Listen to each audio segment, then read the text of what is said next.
Welcome to the Real News Network. I'm Jessica Devereaux in Baltimore, and welcome to this edition of the Hudson Report. Now joining us is Michael Hudson. He is a distinguished research professor of economics at the University of Missouri, Kansas City. His two newest books are The Bubble and Beyond and Finance Capitalism and Its Discontents. Thanks for joining us, Michael. Thank you, Jessica. So, Michael, what are you tracking this week? The big news is all about the Ukraine, and it's about the events that happened in the shootings on February 20th. Late last week, the German television program, ARD Monitor, which is sort of their version of 60 Minutes here, had an investigative report of the shootings in Maidan. And what they found out is that contrary to what President Obama is saying, contrary to what the U.S. authorities are saying, that the shooting was done by the U.S.-backed Svoboda Party and the protesters themselves. The snipers and the bullets all came from the Hotel Ukraine, which was the center of where the protests were going. And the snipers on the hotel were shooting not only at the demonstrators, but also were shooting at their own, at the police and the demonstrators to try to create chaos.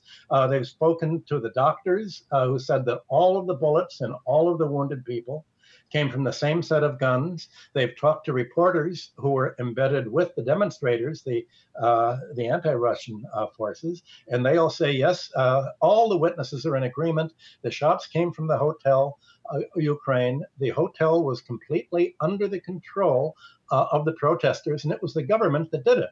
So what happened was that after the coup d'etat, what they call the new provisional government, put the member of the Svoboda Party, the right-wing terrorist party, in charge of the investigation.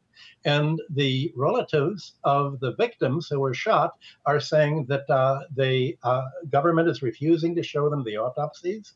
They're refusing to share the information with their doctors. They're cold shouldering them. And that what is happening is a cover up. It's very much like the film Z about the Greek colonels trying to blame the murder of the leader on the protesters rather than on themselves. Now, the real question that the German data has is why, if all of this is front page news in Germany, front page news in Russia, the Russian TV have been showing their footage, showing the sniping, why would President Obama directly lie to the American people? This is the equivalent of Bush's weapons of mass destruction. Why would Obama say the Russians are doing the shooting in the Ukraine that's justified all of this anti-Russian furor? And why wouldn't he say the people that we have been backing with $5 billion for the last 5 or 10 years, our own people are doing the shooting. We are telling them to doing the shooting. We are behind them, and we're the ones who are the separatists. What has happened is that the Western Ukraine, the U.S. part, are the separatists trying to break up the Ukraine in keeping pretty much with what Brzezinski advised in his book some years ago, when he said breaking Ukraine off from Russia would be the equivalent of blocking any Russian potential military power. Now, the only American who's spoken up against this was last Friday, very quickly, President Carter. And Jimmy Carter said in an interview with Salon, he's very worried. He says, quote, "The rest of the world, almost unanimously, looks at America as the #1 warmonger, that we revert to armed conflict almost at the drop of a hat. And quite often, it's not only desired by the leaders of our country, but it's also supported by the people of America." Now, the next day in the Financial Times, they did an interview with Singapore's Prime Minister, Lee. And the Prime Minister Lee said, I think you, to the Financial Times interviewer, I think you should have thought of that before encouraging the demonstrators on the Maidan. I think some people, meaning the U.S., didn't think through all the consequences. Can you take responsibility for the consequences? And when it comes to grief, will you be there? You can't be there since you have so many other interests to protect. So what foreign leaders are saying, look what America's doing. This is what it did in the Hungarian Revolution in 56, and again with the Czechs in 1968. It encourages foreign groups to fight against the Russians, promises support, and then it just leaves them hanging. The Ukrainians in the east the Russian speakers are very worried because the separatists in the west, the American-backed separatists, have already begun to cut off water to Crimea, saying we're not going to get the water, we're going to starve you out. They've already come and gone into the eastern Ukraine. They've closed down the Russian-speaking TV stations, saying if you're trying to defend against the IMF and the Eurozone austerity plan that we have, if you're disagreeing with austerity, if you're disagreeing for our removing the gas subsidy and raising your rates, we're accusing you of separatism. They've begun to arrest protesters against austerity. They've sent in assassination squads to begin killing the people who are protesting the Western-backed austerity plans for the Ukrainians. Now, already in today's news, you have Ukrainians in Western Ukraine saying, wait a minute, our jobs, to the extent that we're working for factories and industry, we make rail cars for Russia. We make inputs to Russian armaments, to the airplanes, to the other things. Our market is in Russia. We've tried to sell to Germany. We're not able to sell to Germany. Andrew Jack in today's Financial Times has an article on that, there's already very low living standards in the eastern Ukraine. Their only hope is to keep employment. Their only means of employment is to sell to Russia. And now they're being forced into a condition to say, look, either you separate or we'll separate and leave you. Putin has continually said he has no desire at all for Russia to take part of the eastern Ukraine. And the reason is quite simple. It's been simple for the last 20 years. Ukraine is not really very self-supporting. It's a burden to whoever takes it.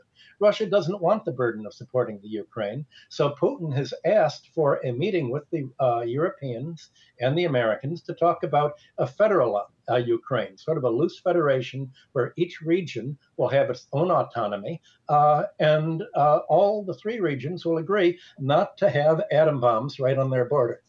What President Obama said over the weekend was, we will only have a meeting if you surrender Russia to us. If you agree not to charge Ukraine for gas, if you agree to give them gas for nothing at all, without getting paid for gas month after month, you have to promise to keep giving all of Ukraine gas. You have to give them the money so they can buy our arms to fight against you.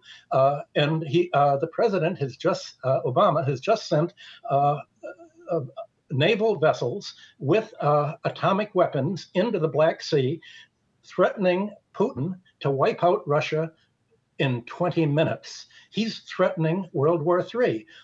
Europeans are scared stiff about this because they know that they'll be the first recipients of a Russian retaliation. Why is America rattling this? It's as if Obama is channeling Dick Cheney. Why is he not telling the American people, look, we've backed opponents to Russia, and I'm afraid they got a hand.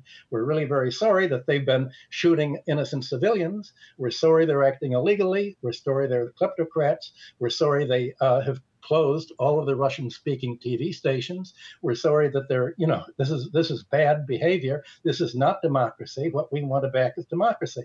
But he's not saying that.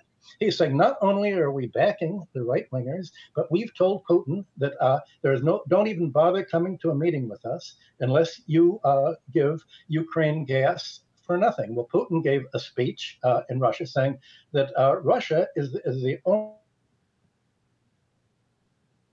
country that actually is to the Ukraine, that is actually giving them gas. He says that the West has been encouraging them egging them on, but hasn't given them any money at all. Now, Germany's worried, and that's why it was the German television station that did this investigative report. Germany's worried because it gets its gas over a pipeline that runs through the Ukraine. And the Ukrainians, the Svoboda Party, the party in charge of investigating the Maidan massacre, is saying, we're going to blow up the pipelines to Russia because what we want to do is prevent Russia from getting the foreign exchange by selling its gas that it would use to build up its military power. So someone in the neocon administration here in America has said, look, if we can just stop Russia from getting export payments for its gas, it won't have enough money for militarization, and we'll win the Cold War. This is the coup de grace, as Brzezinski wrote in his book before. And this is crazy. The Russians say, well, it's true that Ukraine is making a lot of our arms, that we're importing it from them, but we can replicate the factories here. It'll cost us a little more money, but we have unemployment in Russia. We're going to have to actually build up our own industry. And we're obviously thinking very quickly of how much we can export to China, Iran. They're immediately making a rapprochement with Iran. They're now questioning whether they're going to let the Americans withdraw from Afghanistan through Russia by saying, wait a minute, if you've just moved naval vessels with atomic weapons right into the Black Sea, threatening, to bomb us, we're not going to let your army come into Russia from Afghanistan because you may just keep on coming. This is crazy. This is what the whole world is talking about, and there's a total news blackout here. Now, normally, there's only a news blackout like that if there's something very serious going on. I can see Obama's worried about how is he going to go down in history, coming off like George Bush with his weapons of mass destruction lie. But we may not have more than a couple of days of history left if he continues along this path. It's like the Tom Lehrer song, so long, mommy, I'm off to drop the bomby. I'll be home when the war is over a couple of hours from now. That's the kind of danger that we're in. And it's as if the Americans said, well, it's all about freedom fighters trying to defend themselves against the Russian bear, where it's really a case of America trying to goad Russia into acting intemperately. So the question is, where are we going to go from here? All right, Michael Hudson, thank you so much for joining us. Thank you, Jessica. And thank you for joining us on the Real News Network.